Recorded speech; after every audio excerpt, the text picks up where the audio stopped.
fought, boy. You fought. You knock it out. Anyway, first and foremost, shout out to Don KJB. You know, he had put in the comments yesterday saying that the Lakers don't have no players.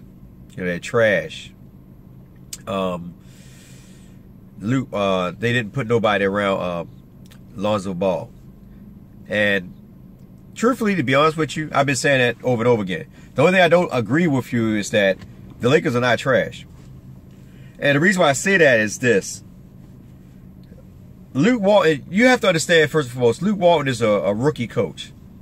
This is his first time coaching a team. And sometimes when you're in control of a team, it goes to your head. I like Luke Walton, don't get me wrong. And I'm not saying to fire Luke Walton, not saying anything like that. But I said this during Summer League. I said the Lakers have not put no type of weapons around Lonzo Ball. They let Nick Young go. They let DeAndre Russell go. They let Lou Williams go. All your shooters, basically all your shooters, they let go. And the only move they really made was KCP. But does that make the Lakers a bad team? No, it doesn't make them a bad team. At the end of the day, remember, most of these players are young. What they should have did is went out and got a veteran player. And what I mean by that is somebody that's going to, you know, get these guys fired up. You know, somebody they can talk to, somebody they can lean on. Like I said before, when the Kobe's and the KG's and Paul Pierce, all these guys, when they came into the league, they always had a veteran to, you know, to lean on, somebody they could talk to. The Lakers at this point, the last couple years, didn't really have a veteran or somebody they could talk to.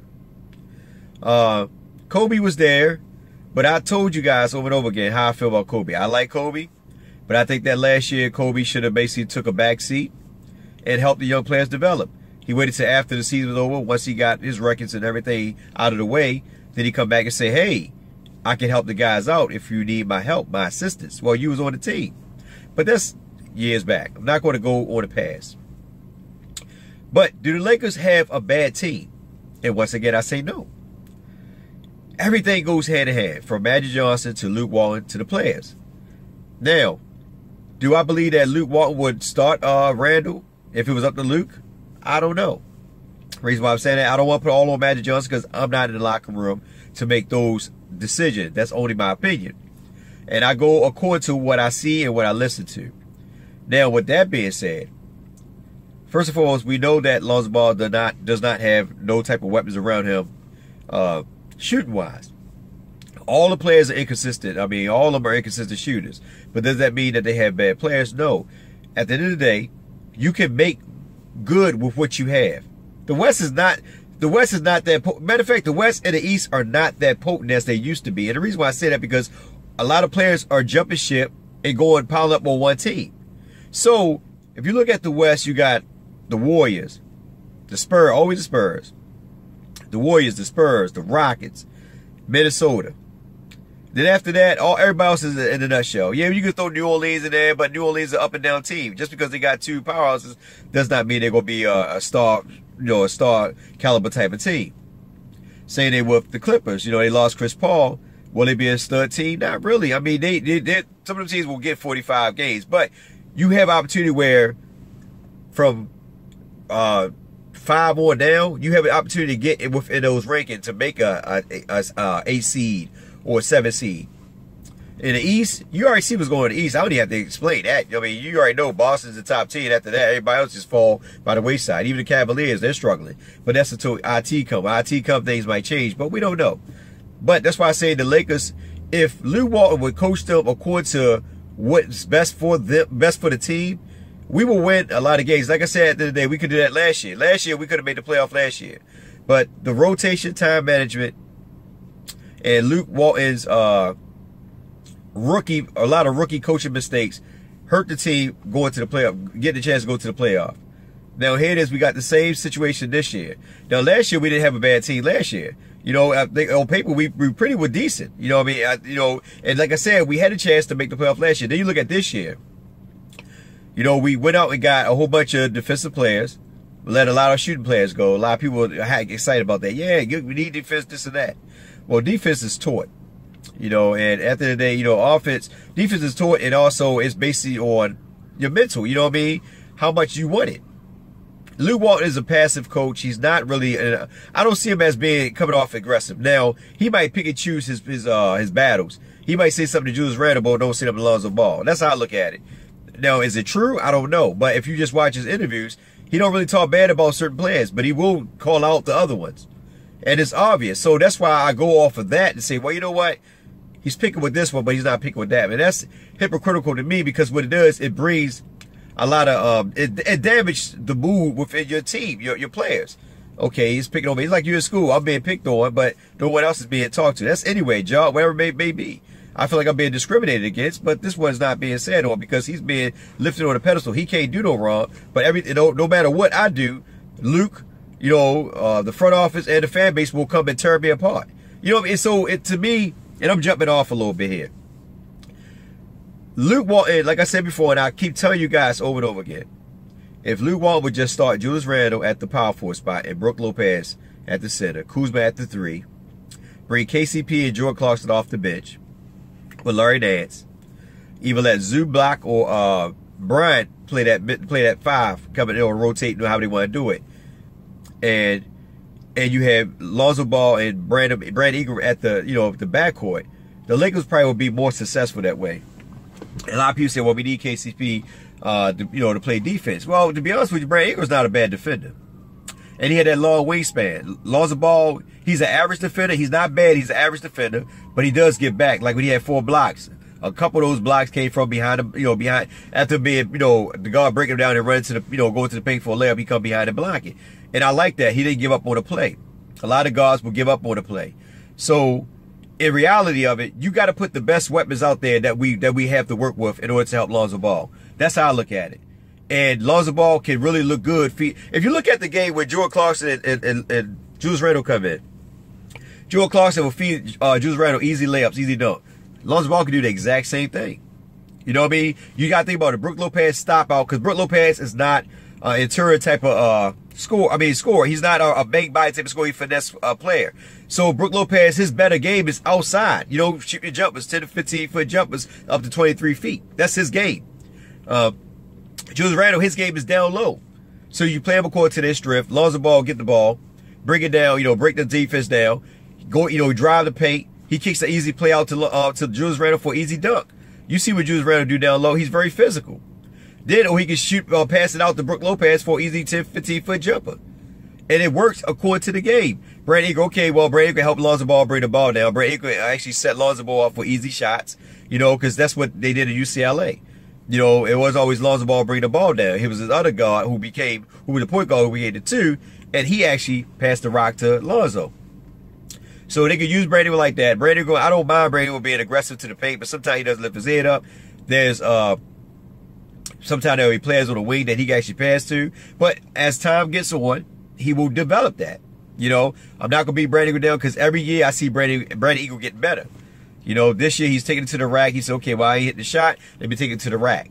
And he's getting fouls, and that's what I like. I'm not going to knock him for, a bad, going to the rack and somebody blocking his shot or something like that. It happens. There's no player out there right now cannot say that they're not hitting their shot block. Sure, KCP blocked LeBron James' shot. So it happens, but the point is he's attacking the basket. And I like that. The relentless. He doesn't give up, But the problem is that when Luke Walton goes into that deep in the bench, bringing in second unit, it cuts into a lot of these guys playing time. Then what is you trying to make players happy? So some players don't get in. Other players that do get in, that are hot, you sit them down. You don't let them continue. You let fan favorites get into the game. They're not doing nothing, and it kills the momentum of what they got going on. That's some of the things that Luke Walton have to look into. Like for instance, Jordan Clarkson hot, don't sit him down. You know what I'm saying? Let Lonzo Ball get a couple, a couple wrecks here and there. But if Lonzo Ball is not doing anything to help, keep the offense going, or the tempo going, then you got to, switch it back up with Jordan Clarkson. And it's vice versa. You can have Jordan Clarkson coming at the 2. It's so much you can do with that squad, but you don't need to go that deep. Like I said, Josh Hart, a little bit minutes here and there, but shouldn't get that much time. Corey Brewer shouldn't get that much time at all. Corey Brewer should come in, like I said before, for defensive specialists. They should really see how Bryant plays, because Bryant, he can bang that 3. And that's another person that will fit good with Lonzo Ball. Bryant, they got him because he can shoot the 3. He can do a lot of things. So they got to utilize them according to their strength. The Lakers don't have a bad team. They're just being coached poorly. I just got to be honest with you guys. They're coached poorly, and I hope that Lew Walton over the course of time will get better with it. But that's the biggest problem at the end of the day is that Lew Walton is young. Lew Walton is young. You know, and like I said, it's only the second year as a head coach. The players are young. We don't have no veteran leadership, so you got to work with what you got. You know, Magic Johnson wanted this type of play. Remember, he told Nick Young, like, listen, your service no longer lead it. We're going a different direction. So they got rid of all your shooters. They didn't really go get no shooter, but it's not like we don't have shooters. We might have inconsistent shooters, but we got guys that can put the ball on the floor and go to the paint. We didn't really have that last year. A lot of guys were just standing around waiting for a shot to happen. Now we got guys cutting this and that, and you're going to have the ups and downs where we might lose a couple games, we might win some. That's going to happen. Do we give up on them so early? No, we don't give up on them so early. You know, it's good to critique them because we love the Lakers, but don't give up on them early, guys. Eventually, they're going to turn it around. I'm just personally, I'm not with the, let's wait 2 or 3 years for this person to develop, that person to develop. We did that for what, 5 years now. At the end of the day, you know, we got enough weapons to at least make it to the 8th seed. That's how I look at it. Like I said, it's still early. There's still a lot of changes that we could do. The only thing I have a problem with is that, you know, like, for instance, Brook Lopez, he struggled against the Wizards, but he only played, I think, what, 18, 22 minutes? I told you. 3 games he did good. The Lakers, you know, Lew Walton played him. Then here's a game where he struggled, and he didn't really struggle. He had, I think, what, 2 or 3 blocks? I think he had like 6, 7 boards, something like that. But Lew Walton decided not to bring him back in. You know, me personally, I would have brought him back in. When Gortat was in it, I would have bring him back in. The biggest problem, another big problem with the Lakers is that they do that quick switching. That quick switching will get up every time. When they switch out real quick, you know, switch off the man, and like, you know, the scouting report was out on them. Okay, this is what you do to burn the Wizard. Penetrate, let the defense draw in, kick it out to open man. Easy shot, easy layup. They've been doing that since last year, and they do it again this year. After a while, you got to look at your team and say, okay, well, we need to make some changes here. Like I said before, when you bring KCP in, or when KCP is in, he should be always he should always play the dominant scorer in that backcourt, period. He's not a scorer. You didn't get him to score. You got him to play defense. And if Magic Johnson was smart, I'll come and tell, look, Luke, let's have KCP focus on their most dominant player in that backcourt. Be aggressive. You know, get him out of his game. And I'll have KCP and Josh Hart playing them back to back. I ain't worried about getting in foul trouble. I ain't worried about being physical with him. Be physical with him. Get him, you know, get that player to a point where he's not comfortable. And then once you do that, you disrupt them. Guess what? Lakers got a chance to win a lot of games. But no, instead we decided to have Lonzo Ball playing their best defender.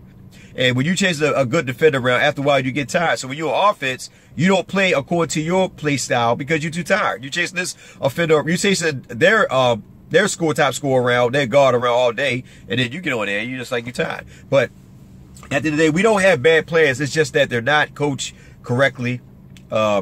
You know, like I said, Kuzma and Brandon Ingram, they can put the ball on the floor. They can get to the basket. Lonzo Ball, you know, he can utilize what he has. But the point is that Luke won't put him around players. He put him right now. You know, he put him with players. Not saying that they can't score, but before Kuzma came in, when Larry Nance was there, basically only person that you had on the floor that could score at that time was Brook Lopez and Brandon Ingram. So you gave 2 scores. Brandon Ingram liked to put the ball on the floor. And Brook Lopez, they didn't use him at the beginning until after Larry Nance got hurt. You know, then they started using him. But here's the thing. With Julius Randle, Brook Lopez, Kuzma, and Brandon Ingram, it gives him much more weapons to work with. When he get jammed up, he can give it to Brandon Ingram. Brandon Ingram could go ISO and work the floor, however you want to do it. If he penetrate, he go to Julius Randle, or he can drop it out to Brook Lopez or Kuzma on the wing. So you can open up the floor and much more better with Julius and Brook Lopez, because Julius work down low, Brook Lopez can go out. When Brook Lopez work down low, it's kind of like, I don't know.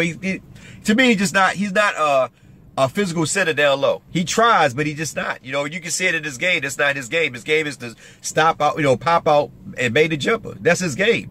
So you got, like I said, you could use the Lakers according to what's best for them, but it goes down to Luke and Magic, man. I mean, at the end of the day, Luke just ain't run them how he's supposed to run them.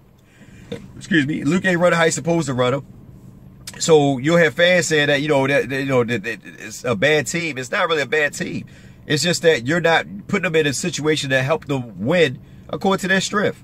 And that's the biggest problem. We're not using our players according to their strength. And we're struggling in certain areas that we're not taking and I'm not saying we're not taking a look at it. That'd be foolish of me to say that.